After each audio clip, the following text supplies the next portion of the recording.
Good morning friends, কেমন আছো তোমরা সবাই? আশা করছি সবাই খুব ভালো আছো, আর আমরাও বেশ ভালোই আছি। তো আজ হলো বৃহস্পতিবার, আর এখন ঘড়ির কাঁটাতে বাজে 7:30। তো সোনালিস ক্যানভাসের আরও একটা নতুন ব্লগে সবাইকে জানাই স্বাগত। আজকে না খুব সুন্দর রোদ উঠেছে, তবে তার সাথে প্রচণ্ড পরিমাণে হাওয়া বইছে। আর এখন আমি দেখো গতকালের বেশ কিছু আধা শুকনো জামা কাপড় ছিল, সেগুলোই ছাদের উপরে মেলে দিচ্ছি। যদিও এখন শীতকাল, তবে মাঝে মধ্যেই আকাশে এত পরিমাণে মেঘ দেখা দিচ্ছে, মনে হচ্ছে যখন তখন বৃষ্টিও নামতে পারে।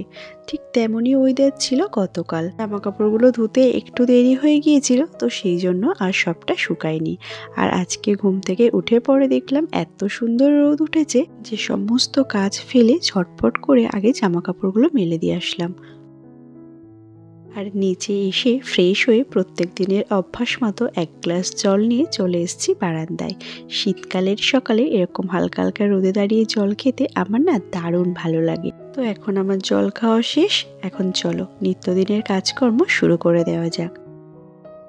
মাম্মামের স্কুলে এখন উইন্টার ভ্যাকেশন চলছে, তো সেই কারণে মেয়ের তো বেশ কিছুদিন স্কুল ছুটি। জানো তো, ভেবেছিলাম মাম্মামের স্কুল ছুটি থাকলে হয়তো আমার কাজের পরিমাণটা একটু কম হবে।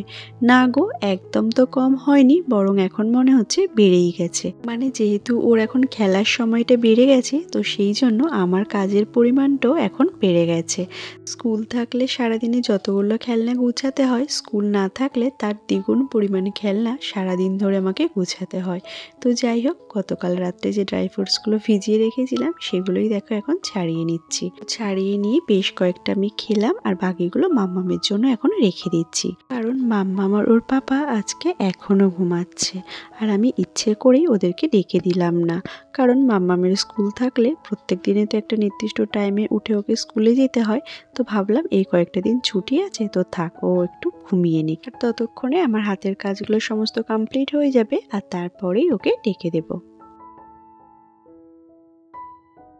তো সকালে কিচেনের যা টুকটাক কাজকর্ম ছিল সেগুলো কমপ্লিট করে মাম্মামকেও ঘুম থেকে তুলে দিয়েছি। আর এখন মাম্মামকে ফ্রেশ করিয়ে দিয়েছি, আর ওকে ড্রাই ফ্রুটসগুলো খেতে দিয়ে এসেছি। তো ও ততক্ষণ ওদিকে ড্রাই ফ্রুটসগুলো খেতে থাকুক, আর এদিকে আমি একটু ব্রেকফাস্ট বানিয়ে নিচ্ছি।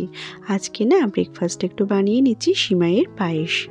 বেশ কয়েকদিন ধরে মেয়ে আর মেয়ের পাপা একটু সিমাইয়ের পায়েস খেতে চাইছিল, তবে হাতে তেমন সময় না থাকার কারণে বানিয়ে উঠতে পারিনি। তো ভাবলাম আজকে হাতেও অনেকটাই সময় আছে, আর ফ্রিজেও দেখলাম লিকুইড দুধ আছে, তো সেই জন্য ভাবলাম একটু সিমাইয়ের পায়েস বানিয়ে নেওয়া যাক। গতকাল সন্ধ্যাবেলা ভীষণ না কফি খেতে মন করছিল, তো সেই জন্যই দুধটা নিয়ে এসেছিলাম। তো কফি করেছিলাম, আর বাকি দুধটা না ছিল, তো ভাবলাম কাটা প্যাকেটটা রাখবো, তার থেকে একটু সিমাই বানিয়ে নেওয়া যাক, দুধটাও ইউটিলাইজ হবে আর আমার সিমাইটাও বানানো হয়ে যাবে। তো এই দেখো, তোমাদের সাথে গল্প করতে করতে সিমাইটা একদম রেডি হয়ে গেছে। আর এই সিমাইটা যেহেতু রোস্ট করাই ছিল, তো সেই জন্য না বানাতে খুব বেশি সময়ও লাগেনি, খুব চটজলদি না বানানো হয়ে যায়। আর খেতেও কিন্তু দারুণ ভালো লাগে। তবে সকালে কখনোই বানানো হয়নি, সন্ধ্যার টাইমটাতে বানানো হয় বেশিরভাগ টাইমে। তবে আজকে সকাল সকাল বানিয়ে নিলাম, মনে হয় না শীতের সকালে খুব একটা খারাপও লাগবে। তো চলো এখন সিমাইটা খেয়ে নেওয়া যাক। ব্রেকফাস্টটা সেরে চলে আসলাম ঘর বিছানাটা গুছিয়ে নেওয়ার জন্য।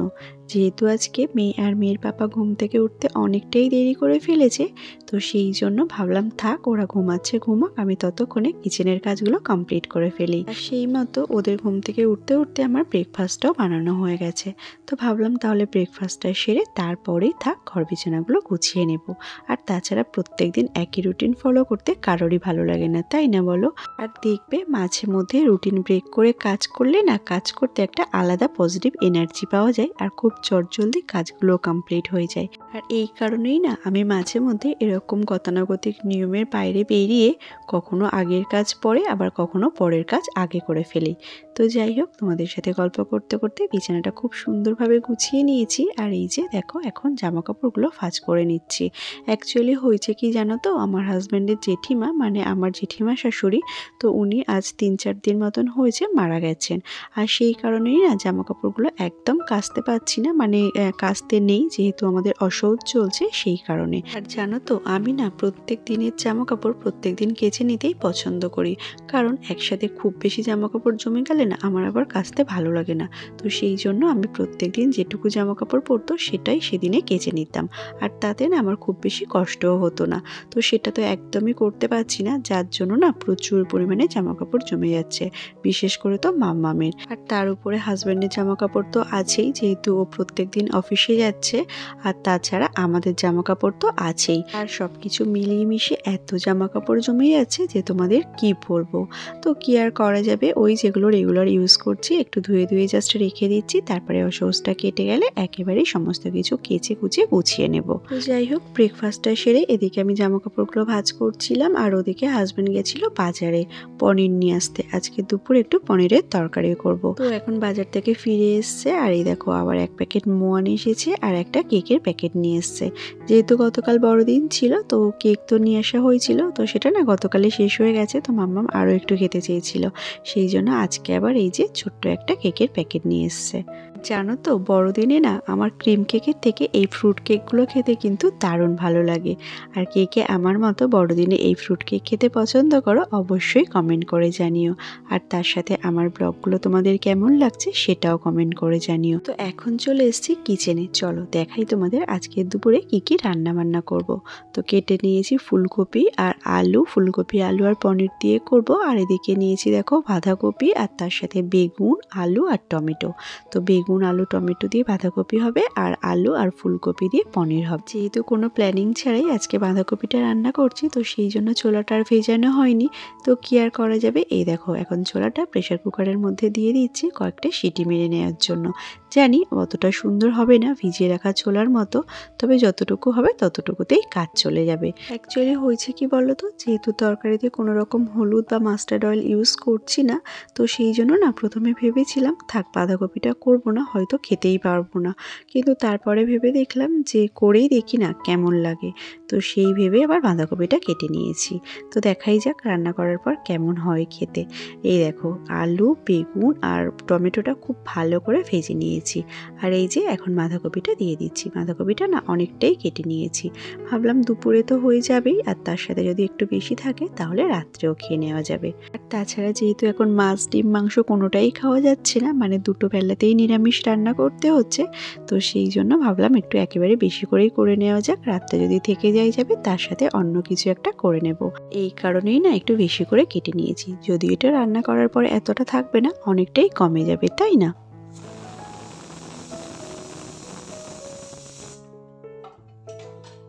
তো বাঁধাকপি রান্না করতে তো একটু সময় লাগেই, তো সেই জন্য ওদিকে বাঁধাকপিটা হতে থাকুক, আর এদিকে দেখো পনিরের তরকারিটাও করে নিচ্ছি। এই যে এখন পনিরগুলো দিয়ে দিলাম, আর দেখো তরকারির কালারটা কেমন একটা লাগছে না।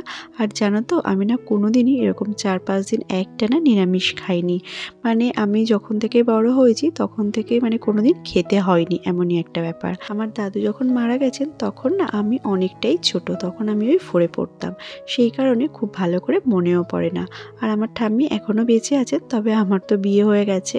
তো যাই হোক, ওই জন্য না আমি একটানা কোনোদিন এইভাবে 4-5 দিন নিরামিষ খাইনি, আর সেই কারণেই না এই 5 দিনের মধ্যে আমি হাঁপিয়ে উঠেছি।